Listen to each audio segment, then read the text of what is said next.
하나님의 말씀 마가복음 10장 1절로 12절 말씀입니다.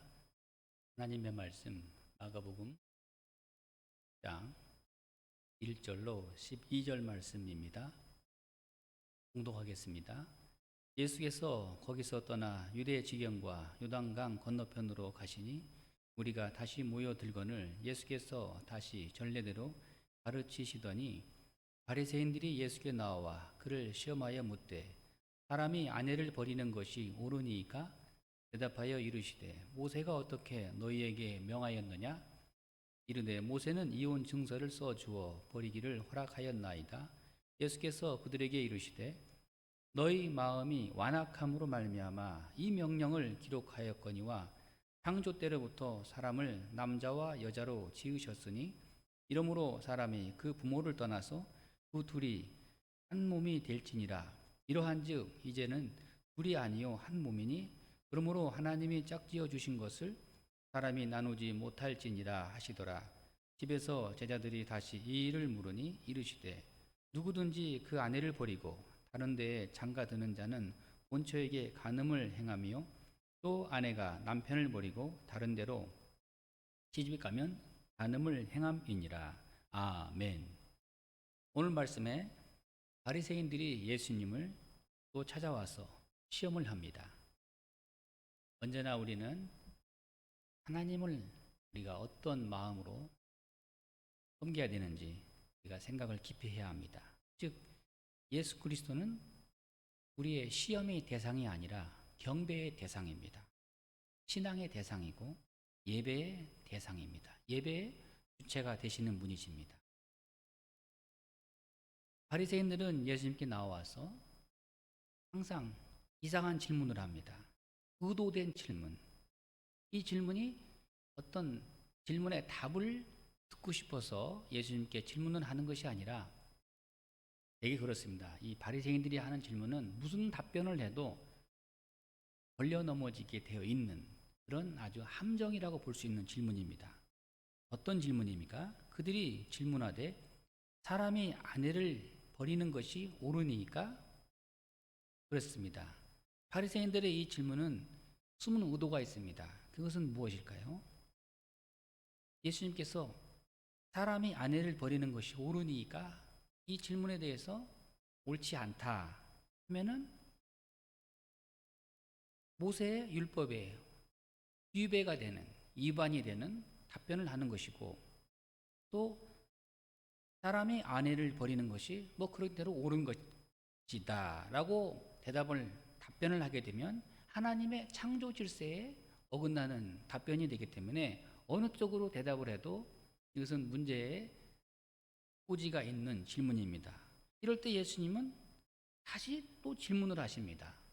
그러니까 질문을 한번 잘못하게 되면 오히려 질문을 받게 되면서 그 시험에 자기가 걸려들게 되어 있는 것입니다. 예수님 묻기를 모세가 어떻게 3절 말씀에 너희에게 명하였느냐. 이 바리새인들이 예수께 나와 그를 시험하여 묻되 이랬을 때 예수님 답변하시기를 모세가 어떻게 너희에게 명하였느냐. 예수님 말씀하십니다. 그들은 또 말하기를 모세가 우리에게 대답하기를 4절 말씀에 모세는 이혼 증서를 써주어 버리기를 허락하였나이다. 이것도 상당히 애매한 대답이죠. 이혼이 옳다, 옳지 않다 그런 대답은 하지 않고 이 바리새인들이 대답하기를 모세는 이혼 증서를 써주어 버리기를 허락하였나이다. 이혼을 하면 안 된다 그런 대답은 하지 못하고 모세의 때에 이혼 증서를 써서 주어서 이혼을 허락했다 하는 말이죠. 이럴 때 예수님께서 또 여기에 대해서 다시 해석을 덧붙여서 말씀을 하십니다. 5절 말씀에 예수님께서 그들에게 이르시되 너희 마음이 완악함으로 말미암아 이 명령을 기록하였거니와 그랬습니다. 그런 증서를 써서 이혼을 허락했다 하는 것은 그것은 결국 무엇을 의미하는 것이냐 하는 것을 말씀하시는데 너희의 마음, 즉 당시에 이 사람들의 완악한 마음을 예수님께서는 말씀을 하시는 것입니다.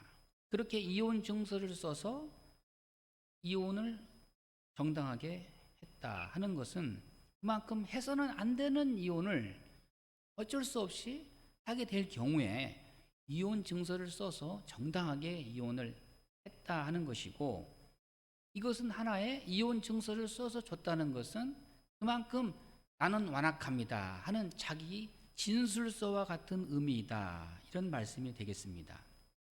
즉 이것은 이혼 절차를 따라서 이혼을 하라는 부추기는 취지가 아니고 결국 이혼을 해서는 안 된다는 취지다 하는 말씀입니다.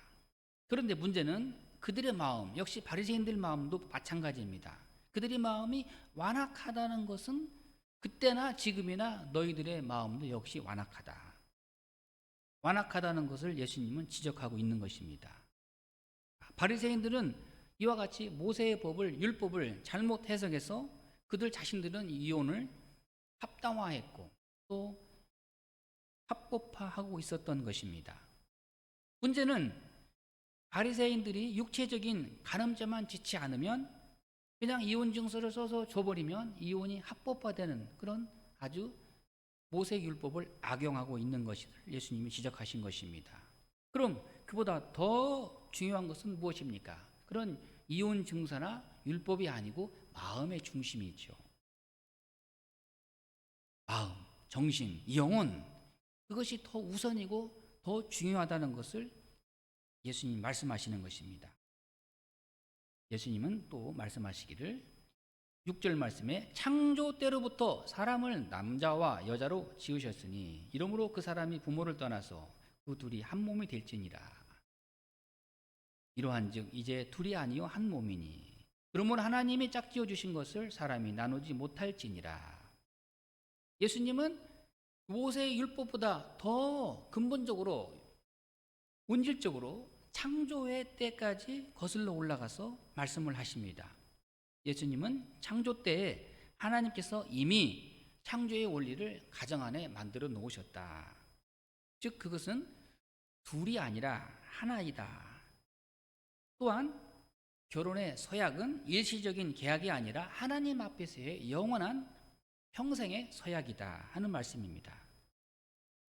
그러므로 절대로 나누어질 수 없다.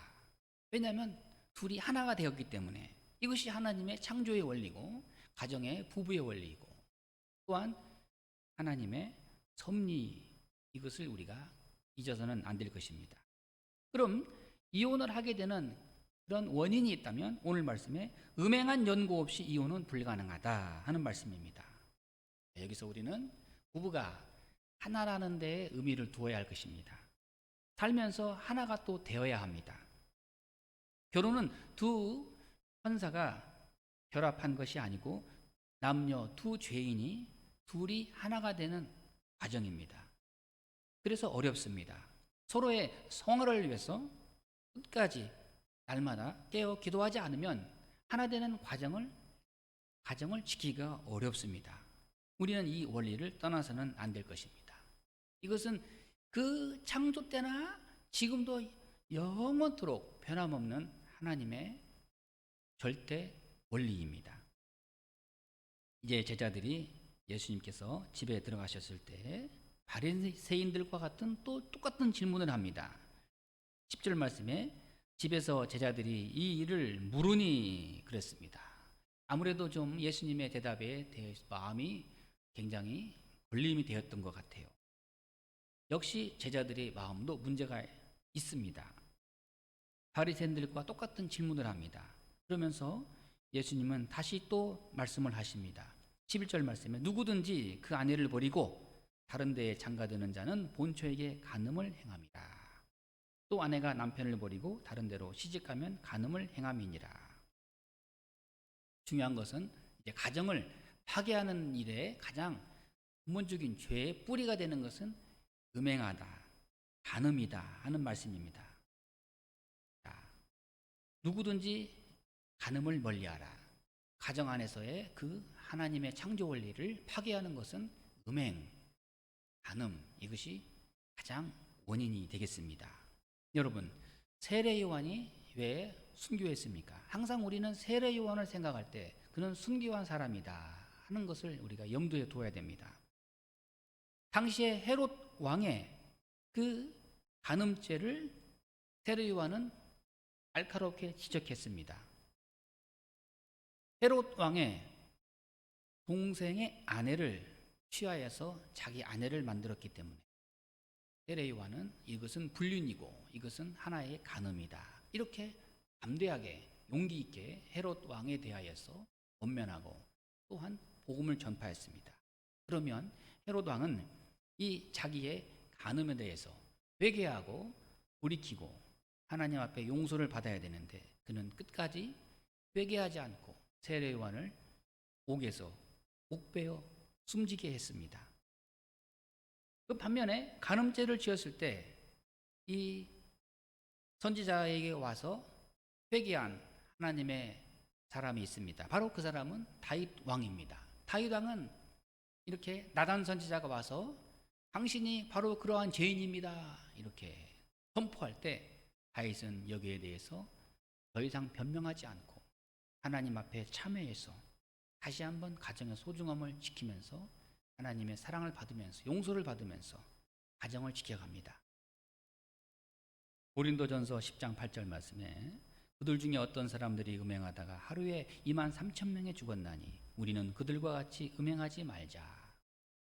그 간음으로 인해서 2만 3천 명이나 죽임을 당하는 엄청난 큰 사건이 있었다 하는 것입니다.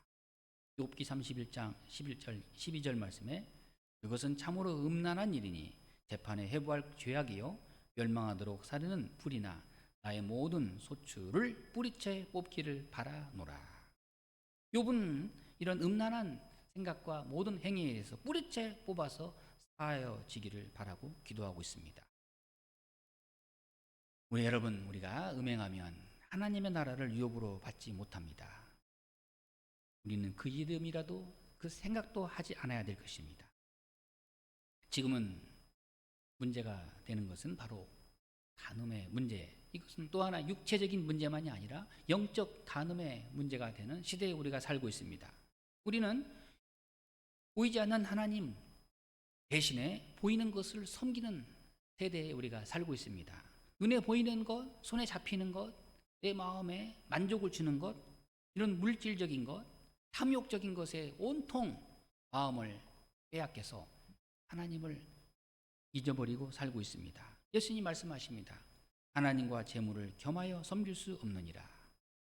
그렇습니다. 오늘 우리는 이 영적 간음의 시대에 빠져들지 않도록 하나님을 마음을 다해서 신령과 진리로 하나님을 예배할 것입니다. 여러분, 우리 몸은 또 무엇입니까? 우리 몸은 성경에서 말씀합니다. 하나님의 성전이라. 우리 몸 자체가 하나님의 거룩한 성전터요, 지체요, 하나님의 교회입니다. 거룩한 성령의 역사하는 신령한 몸이 되어야 할 것입니다. 하나님과 하나 된 성전으로 성결을 지켜나가야 합니다. 여러분, 이혼은 하나님의 창조주서를 파괴하고 거슬러서 역행하는 죄의 뿌리가 되는 죄입니다. 다만 깨어진 가정과 결혼은 하나님의 긍휼과 하나님의 용서를 통해서 다시 화해가 되고 하나가 될 수 있다는데 하나님은 여전히 우리에게 은혜를 주십니다. 오늘 또 하나님께서 주신 복된 가정을 소중히 여기는 우리 모두가 되기를 바랍니다. 기도하겠습니다.